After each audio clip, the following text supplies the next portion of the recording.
آج بارات کا دن تھا۔ آج کی تقریب کے لیے سبحان نے ہوٹل بک کرایا تھا۔ بہروز اور یسریٰ فرح عاشر کے ساتھ ہوٹل پہنچ چکے تھے کیونکہ گیسٹ آنا شروع ہو گئے تھے۔ سبحان اپنے روم میں تیار ہو رہا تھا۔ اس کا ارادہ سیرت کے ساتھ رنم کو لے کر ہوٹل پہنچنا تھا۔ آج شام سے ہی کاشان بھی وہیں پر موجود تھا۔ وہ بھی یہیں سے ہوٹل پہنچنے کا ارادہ رکھتا تھا۔ یہ دیکھو صوبی مما نے پھولوں کے گجرے سے بھرا تھال جلدی میں یہیں بھول گئی ہیں۔ سیرت ہاتھ میں تھال اٹھائے سبحان کے کمرے میں آ کر کہنے لگی، آج اس نے سبحان کا دلایا ہوا لال کلیوں کا فراک پہنا ہوا تھا جو کہ کافی ہیوی تھا، مگر اس پر لائٹ سے میک اپ میں وہ بے حد حسین لگ رہی تھی۔ کوئی بات نہیں، میں غلام بخش سے کہہ کر کار میں رکھوا دیتا ہوں، تم ذرا یہاں آؤ میرے پاس۔ سبحان خود بھی تیار ہو چکا تھا۔ وہ سیرت کے حسین سے سراپے پر گہری نظر ڈالتا ہوا بولا، سبحان انسان بن جاؤ، رنم کو لے کر ہمیں ہوٹل پہنچنا ہے۔ سیرت اس کی پرشوق نظروں کو دیکھ کر کہتی ہوئی روم سے جانے لگی۔ سبحان نے اس کو روم سے باہر جاتا دیکھ کر فوراً سیرت کا ہاتھ کھینچا اور خود سے قریب کیا۔ سیرت کے ہاتھ میں موجود تھال نیچے گر پڑا۔ یہ کیا کیا تم نے صوبی؟ پورا تھال گرا دیا، معلوم ہے کتنی بری علامت ہوتی ہے اس طرح تھال کا گرنا۔ سیرت اس کو گھور کر کہتی ہوئی پھولوں اور گجروں کو سمیٹنے لگی، یہ کون سی دکھیانوسی باتیں شروع کرتی ہیں تم نے؟ وہ بھی اس کی مدد کرتا ہوا بولا، میں نے سنا ہے ایسے تھال گرنے سے شادی شدہ جوڑے پر بری نظر لگ جاتی ہے۔ سیرت نے سبحان کو دیکھتے ہوئے کہا، اللہ نہ کرے کاشی اور رنم پر کسی کی بری نظر لگے، فضول قسم کی بکواس ہے یہ سب، ایسا کچھ نہیں ہوتا۔ سبحان پیشانی پر شکن لائے بولا اور سیرت کے ہاتھ تھال لے کر سائڈ ٹیبل پر رکھا، کبھی تو اپنے میرے بارے میں بھی سوچ لیا کرو، میں نے ان دونوں کی بات نہیں کی ہے، کپل ہم دونوں بھی ہیں۔ سیرت بولتی ہوئی جانے لگی۔ ایک بار پھر سبحان نے اس کا ہاتھ پکڑ کر خود سے قریب کیا۔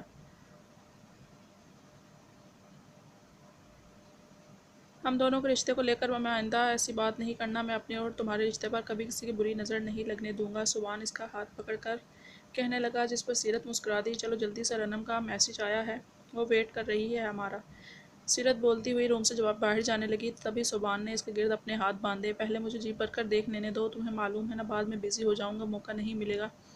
سبحان نے کہتے کے ساتھ اپنے ہونٹ اس کے ماتھے پر رکھے، تم میرا سارا میک اپ خراب کر دو گے۔ سیرت نے اس کو گھورتے ہوئے کہا، کوشش کروں گا زیادہ خراب نہ ہو، اگر خراب ہو گیا تو 5 منٹ دوں گا، صحیح کر کے کار میں آ جانا۔ وہ بولنے کے بعد اب اس کے گال پر اپنے ہونٹ رکھ چکا تھا۔ یار مانا تم دونوں میاں بیوی ہو، مگر روم کا دروازہ تو بند کرنا چاہیے، اب آنے والا تو اپنی آنکھیں بند کرنے سے رہا۔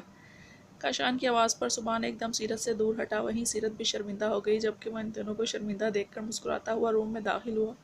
لائٹ گولڈن شیروانی جس پر نفاست سے محرون کلر کا کام ہوا تھا، اس میں کاشان کی شخصیت کو خوب جچ رہی تھی۔ پاگل ہو گئے ہو کیا؟ اس کی آنکھ کا کاجل پھیل گیا تھا، وہ دیکھ رہا تھا۔ سبحان اپنے آپ کو نارمل کرتا ہوا کاشان کو وضاحت دینے لگا، چلو اگر تم کہتے ہو تو مان لیتا ہوں، ویسے اچھا انداز ہے کاجل چیک کرنے کا، میں کار میں تم دونوں کا ویٹ کر رہا ہوں، تم دوسری آنکھ کا کاجل بھی دیکھ کر باہر آ جانا۔ کاشان خباثت سے ہنستا ہوا باہر نکل گیا، جبکہ سبحان اپنا سر کھجانے لگا، یہ سچی میں بہت زیادہ خبیث نکلا ہے بڑا ہو کر۔ سیرت نے جتنی سنجیدگی سے کہا، سبحان نے اتنی زور کا کہکا لگایا اور کار کی کیز اپنے موبائل کو پاکٹ میں رکھتا ہوا سیرت کا ہاتھ پکڑ کر باہر نکل گیا۔ وہ لوگ ہوٹل پہنچ چکے تھے۔ رنم کو لا کر کاشان کے ساتھ بٹھایا گیا۔ صحیح معنوں میں کاشان اس کے حسن کو دیکھ کر چاروں خانے چت ہو چکا تھا۔ دلہن بن کر رنم پر ایک الگ ہی روپ آیا تھا، ریڈ اور گرین کلر کے کمبینیشن کے برائڈل ڈریس میں وہ اور کسی اور جہاں کی اپسرا معلوم ہو رہی تھی۔ رنم تم اتنی پیاری لگ رہی ہو، لگتا ہے آج کاشان بھائی کی خیر نہیں۔ یشل نے اسٹیج پر آ کر رنم کے کان میں سرگوشی کی، تمہاری سہیلی دوسرا جملہ غلط بول گئی ہے، آج کاشان کی نہیں، مسز کاشان کی خیر نہیں۔ یشل کے اسٹیج سے جانے کے بعد کاشان سامنے دیکھتا ہوا برابر میں بیٹھی رنم سے بولنے لگا۔ رنم نے ہاتھ پہ موجود کلچ پر گرفت مضبوط کی۔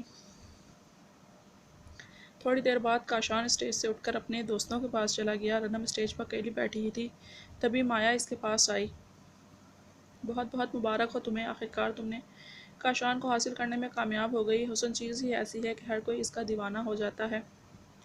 چلو دیکھتے ہیں تمہارے حسن کا جادو اپنے شوہر پر کب تک چلتا ہے، مایا مسکراتے ہوئے سے کہہ کر اسٹیج سے نیچے اتر گئی، جبکہ مایا کی بات سن کر رنم کا دل عجیب سا ہو گیا۔ تقریب اپنے عروج پر تھی، غفران نے بھی لگے باندھے انداز میں بارات میں شرکت کر کے بہروز اور یسریٰ کو مبارکباد دی اور ایک کونے میں ٹیبل پر بیٹھ گیا۔ فرح بھی شوہر کی موجودگی کا احساس کر کے غفران کے پاس آئی، یہ لال رنگ کے کپڑوں والی لڑکی بہروز اور یسریٰ کی بیٹی ہے۔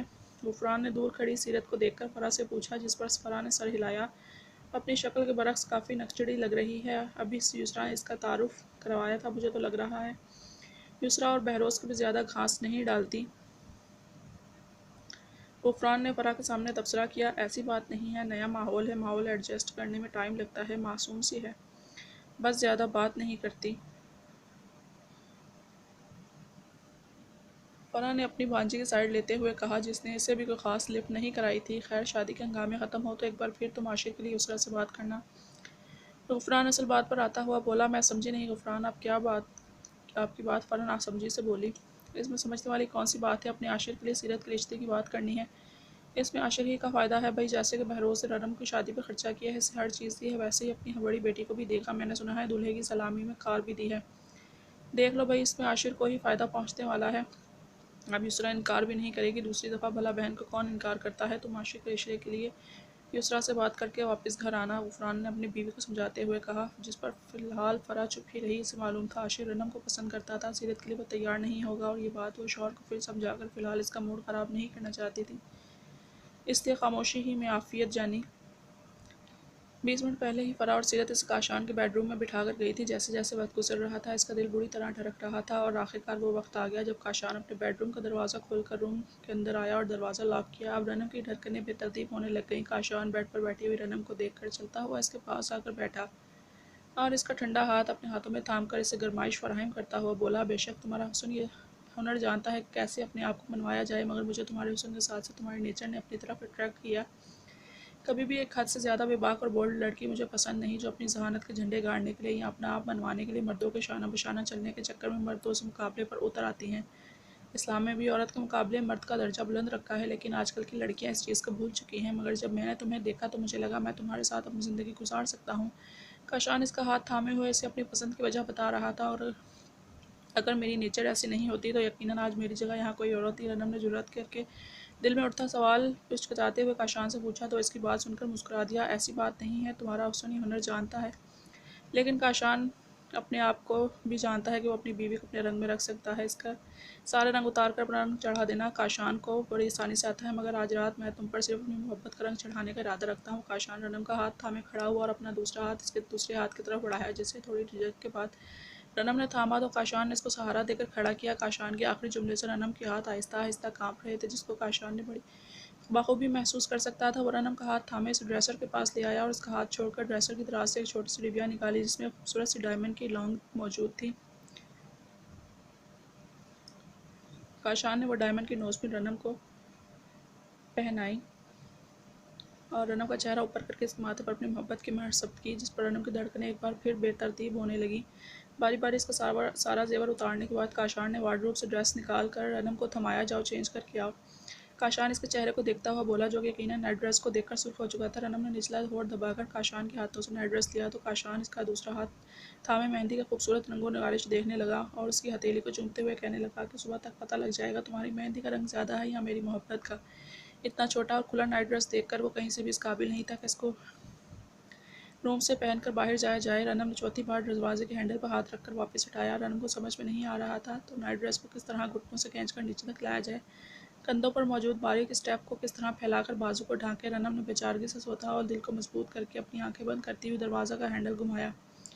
بیڈ روم کے اندر داخل ہونے کے ساتھ ہی اس نے اپنی آنکھیں کھولی۔ روم میں پہلے سے ہی اندھیرا تھا، بیڈ پر کاشان بیٹھا ہوا اسموکنگ کر رہا تھا، وہ بھی ٹراؤزر اور ٹی شرٹ میں موجود۔ یقیناً جتنی دیر رنم نے بیڈ روم میں آنے لگائی تھی اس نے بھی اپنا ڈریس چینج کر لیا تھا۔ لیمپ کی مدھم روشنی کمرے کے ماحول کو خوابناک بنا رہی تھی۔ رنم چلتی ہوئی بیڈ کے مخالف سائڈ پر آئی اور چپ کر کے بیڈ پر بیٹھ گئی، اس کے ہاتھ پاؤں یخ ہو رہے تھے، مگر اسی کی وجہ سے ایسی کی کولنگ ہرگز نہیں تھی۔ کاشان اس کا گھبرانا جھجکنا نوٹ کر رہا تھا، وہ سگریٹ ایشٹرے میں مچل کر رنم کے پاس آیا، ریلیکس رہو رنم میری جان، وہ اسے بیڈ پر لٹا کر اس پر جھکتا ہوا کہنے لگا۔ رنم کاشان کی بات پر خود کو ریلیکس تو کیا کرتی، مزید نروس ہونے لگی۔ یو آر مائی ڈال، وہ اپنے ہاتھ کی انگلیاں رنم کے چہرے پر پھیرتا ہوا کہنے لگا، I want to play game with you. اس نے انوکھی فرمائش کے بعد رنم کی شہرت پر اپنے ہونٹ رکھے۔ رنم اس کے سانسوں کی گرمائش اپنے گردن پر محسوس کر کے خود میں سمٹنے لگی اور احتجاجاً کاشان کی شرٹ شولڈر سے پکڑ لی۔ I will feel bad if you refuse to do so۔ وہ اپنی شرٹ سے رنم کے ہاتھ ہٹاتا ہوا بولا۔ آگے کی مزید پیش و رفت پر رنم نے مضبوط سے بیڈ شیٹ کو مٹھی میں جکڑ لیا، اتنی ہی نرمی سے کاشان نے اس کے ہاتھوں کو پکڑ کر ریلیکس کیا۔ اس کا شرمانا، جھجکنا اور خود میں سمٹنا دیکھ کر کاشان نے لیمپ کی مدھم روشنی کو بھی بند کر دیا۔ اب وہ اپنے انداز میں نرمی لائے ہوئے اپنی ڈال پر محبت کی بارش کر رہا تھا۔